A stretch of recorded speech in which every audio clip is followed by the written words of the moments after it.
fatsoy ilay fanambarana izay nataony ny mpialadia amin'ny candidat ny docteur Jean-Louis Robinson mikasika ny fifidianana solombavam-bahoaka teo ny mpialadia amin'ny docteur Jean-Louis Robinson ary ny ankolafy Ravalomanana izay nanao antso tamin'ny iraisam-pirenena dia amin'ny tokony anaramaso akaiky ny vokatry ny fifidianana izay notontosaina ny 20 ny volana Desambra lasa teo.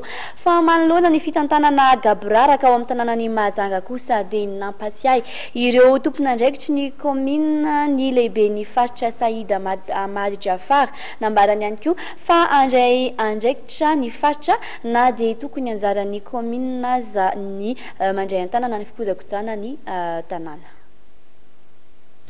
Handray andraikitra amin'ny fanatsarana ny tanànan'ny Mahajanga ny lehibe ny faritra Boeny araka ny nambaran'Andriamatoa Saïd Ahmad Jafar filohan'ny faritra. Karazan'ny fanairana ireo tompon'andraikitry ny commune urbaine Mahajanga voalohany ihany izao. Be loatra ny fitantanana gabraraka hoy izy toy ny eto amin'ny fiantsonan'ireo botry izay ratsy tanteraka ny lalana sy ny seranana. Monsieur Lany tsy fanarahan-dalàna ataon'ireo mpivarotra zava-pisotro amin'ny alina izay mibahana ny fifamoivoizana amin'ny arabe izany. Eo ihany koa ny famaroan'ireo mpivarotra zava-pisotro manakaiky ny sekoly. Manginy fotsiny ny tsy fanarahan-dalàna ataon'ireo mpivarotra izay mibahana ny sisin-dalana.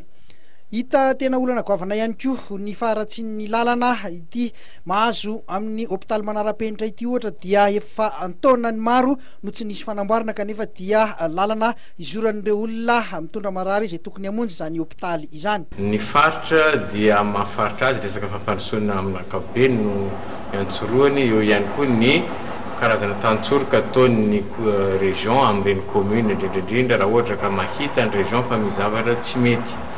Izay natonga anay tamin'ny 2012 namoaka raha ohatra ka nahita mizavatra tsy mety eo amin'ny resaka bar, resaka fanaovana kabaret resako teo, namoaka lalàna navoaka ny région tamin'ny 2012 mametraka tsara ny andraikitry ny tsirairay ny zavatra tokony hoarahana raha ohatra ka hanao bar, raha ohatra ka hanao kabaret na restaurant, marina misy lalana fiazy sasany amin'izy ireo fa tsy misy lalàna au niveau-ny commune mikasika an'ireo.